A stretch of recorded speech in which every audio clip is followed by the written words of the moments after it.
talking about Erling Haaland. Oh boy. Once again, yes, it was the question that launched 1,000 debates. But Erling Haaland has been named the Premier League Player of the Month for September. He's already scored 9 goals in 7 games so far. And Jürgen, we absolutely want you to weigh in on this argument. The question was, is Erling Haaland the best striker the Premier League has seen? We had a look at his stats, and best believe he is already ahead of some of the biggest names that we have seen grace the Premier League. But as a lot of the guys have argued back, they have said that there's more to being, I suppose, called the best striker than just the stats. So where do you fall in this debate, Jürgen? What do you think? Yeah, I think that we have to differentiate. Ever? I mean, ever? No, you cannot say that because the times were different. 20, 30 years ago, the rules were different.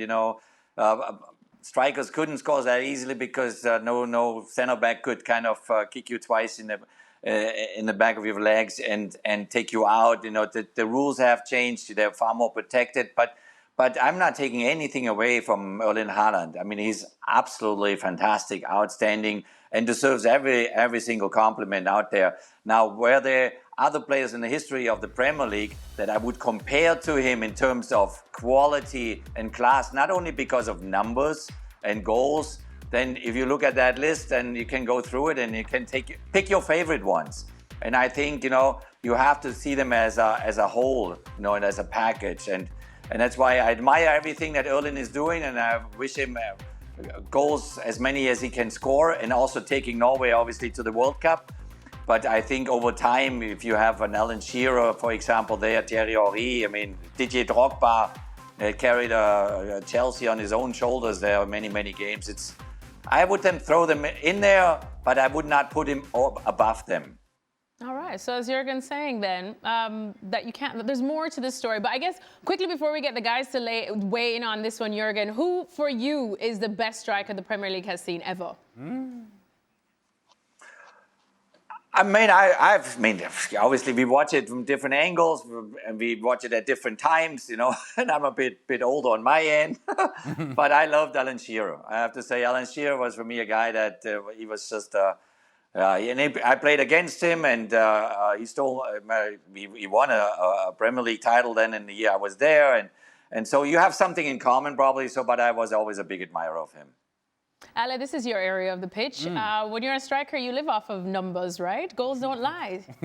Well, in my case, not enough goals. Not enough goals. They were lying. There were a lot of lies. Well, I think you have to ask yourself the very existential question of what is a striker? And what is a striker now is different as to what was a striker 30, 40 years ago. The role of the striker, of the number 9, the old school number 9, we call it old school now, is that guy that was defined by, hey, I'll touch the ball 3 times, but 2 of them go in the back of the net, and that's it.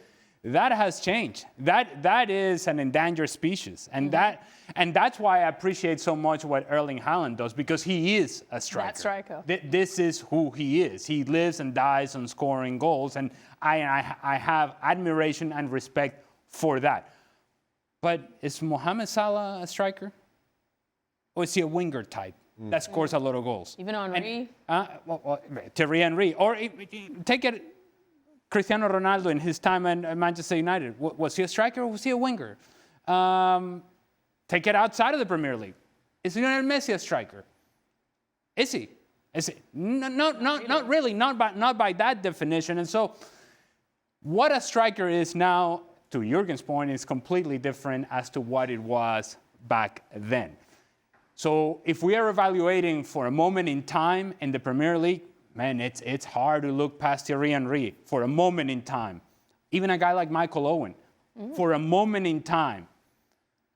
The longevity, if you're going to look at it for the productivity, you cannot look past Alan Shearer, because that is an old school striker that for a long period of time was scoring goals consistently. Erling Haaland is well on his way. He is well on his way. And every sign points in the direction that he will be the all-time leading goal scorer in the Premier League. And when he achieves that, maybe we can revisit the conversation. He's well on his way, but it's too early to call. And so I am not crowning Erling Haaland just yet. He's very much in the conversation, and he will be very much a part of the top end of this conversation as his career continues to advance and he continues to score goals. Shaka, who's your best ever? My best, leaning into what Ali just said, I thought the best finisher I've seen is one I'd also played with in Alan Shearer. I don't think finishers came much better than Alan Shearer. Robbie Fowler, maybe a close second. Erling Haaland cut from a similar cloth in terms of his playing style. But on that list, there's nobody that changed the game by his mere presence more than Thierry Henry. Yeah. While he wasn't the finisher that Alan Shearer was or Robbie Fowler was, Thierry Henry gave you so much more because of his pace, because of how skillful he was on the ball and drifting out to wide areas. He just totally confused defenses, and you had to have a very different game plan in playing up against a Thierry Henry, which is why even when Erling, and I'm sure when Erling Haaland hits the number of games that Thierry Henry does, Erling Haaland will have a whole lot more goals. It's just an entirely different conversation in comparing those two because of just their different styles and different impacts on the opponents. Can I confuse the conversation even more? Oh, sure. Why not? We love a bit of confusion. Let me pollute it a little bit more. I think Harry Kane right now, for example, Fair. is a more complete player than Erling Haaland. A better player, more complete. He can do much more than Erling Haaland in terms of what he does on the field. He can play number 9 position, but he can play underneath. He can hold up play. He can distribute play. He is the full package. But if you ask me to pick a striker to have in my team, a goal scorer, I'm picking Erling Haaland. And yet I think Harry Kane is a better player. Does that make sense? Probably not. More complete player doesn't mean that you are a better striker if indeed you define striker by goal scoring. Jürgen, does what Ale just say make sense to you as well?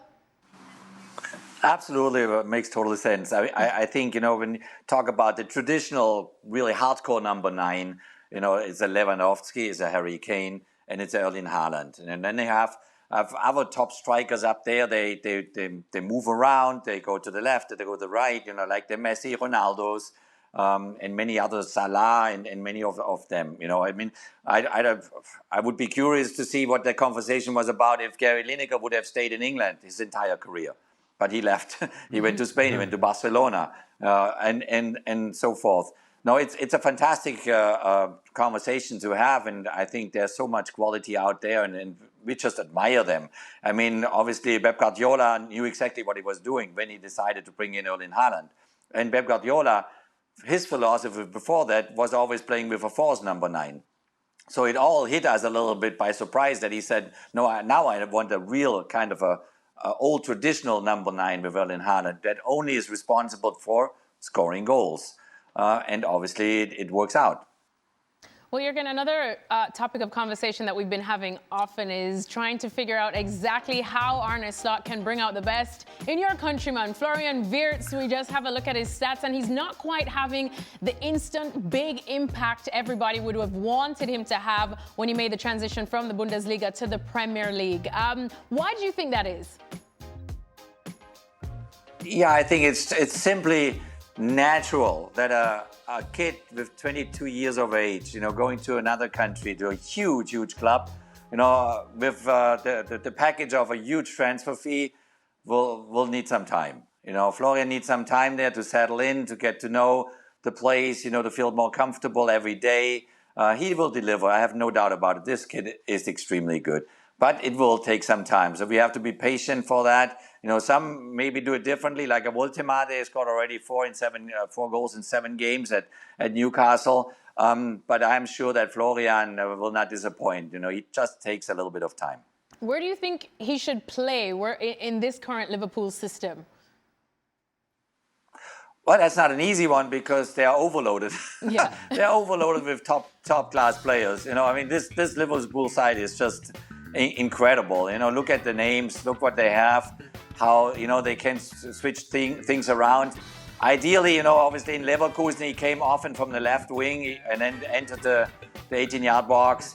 He can come through the middle. He can play a 10 as well. So yeah, they will figure it out over time. But he will be a huge deal down the road for Liverpool. He will be a huge deal, according to Jürgen. So do we just need a bit more patience, Ale?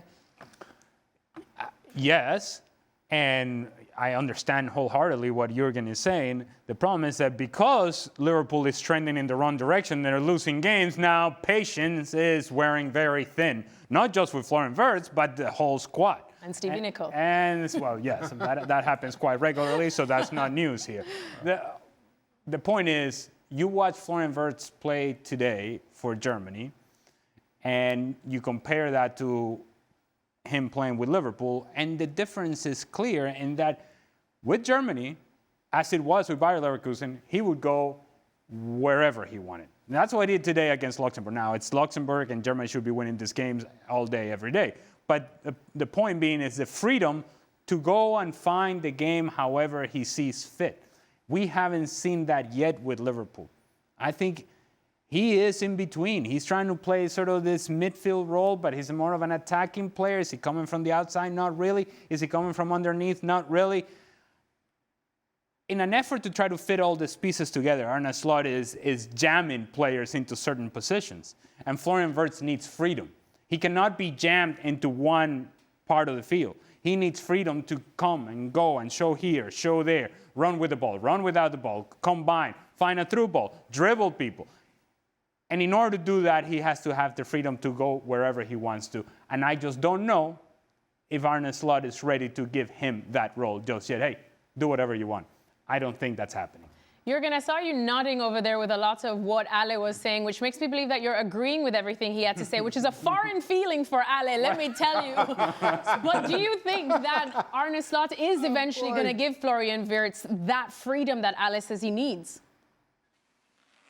Well, we have to ask Arne, obviously, directly. It is not easy. It is not easy for him as a manager either. You know, if you have these strikers at your disposal or these attacking-minded players, you know, and you have to decide every week, you know, who to start, you know, in the starting 11. It's not an easy conversation that you have with those players, you know, because obviously they're all big names. They're all hungry for every minute on the field. They want to prove their points, and so it's from a psychological perspective, it's a lot of work for Arne Slot. But it will, sort of step by step, it will develop in the right direction. Obviously, Ale is right, because, you know, when you're at Liverpool, you don't have really time because you need to win the next game, you know, in all competitions. But Florian decided to make that move, and he will learn every day, and he has, you know, there will be some rough days also in this kind of period to adjust. But there was, from his perspective, there was no other way to go. It was clear that the moment that Liverpool came up on the horizon and gives him that opportunity, and obviously for Leverkusen with that transfer fee as well, that was the only solution for him, and now he has to work himself into that environment and create himself the best way to break through and go from game to game. But it is not easy. It's not easy, and as Ale said, Liverpool have been trending down recently. They've lost 3 games on the trot, which is the first time that they have done in some time. Just looking at the title odds right now, where does Liverpool fall for you? Are they still one of the top contenders for the Premier League title, in your opinion? Jürgen, that's you. Yeah, oh, that's me, okay. No, I think they're all up there. No, I mean, Liverpool will, it's not going to be an easy run for no team up there. It will be, hopefully, it will be a fight from all these teams until the very end of the season. You know, I don't think that any of those teams will run away from the opponents. So who's winning for you then, Jürgen? I'm just trying to get it out of you. Oh my gosh, no, I cannot. Arsenal, I cannot even mention. It's impossible for me. No, I would never give Arsenal the lead. Jürgen didn't want to say. You see how uncomfortable he got? Oh yeah. People don't know that he's staring. When I see that table, you know, it hurts me already.